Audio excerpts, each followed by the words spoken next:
Metro Manila is home to the densest populated cities in the world. At sa milyong-milyong tao na nakatira dito, walang sapat na open spaces. Kaya napipilitan ng mga Pinoy na humanap ng mga lugar na hindi pangkaraniwan.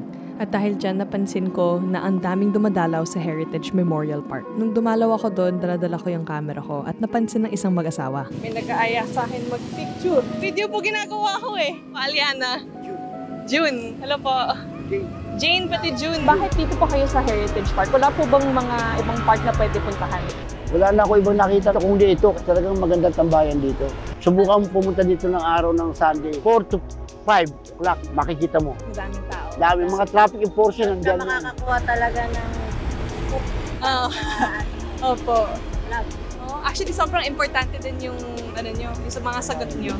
Gusto ko magkaroon ng part para sa mga bata, part para sa mga adult, part para sa mga family talaga, yung family reunion. Para mas maganda. Actually ito, ginagamit lang sa tao. Ginagamit na lang ito. Pero kung tutuusin, bawal talaga. Napakaganda dyan. Malawak, malinis. Opo. Kaya lang dito nga, sinasabi ko sa'yo, yung buhay na tao, walang bahay. Yung patay, maraming bahay.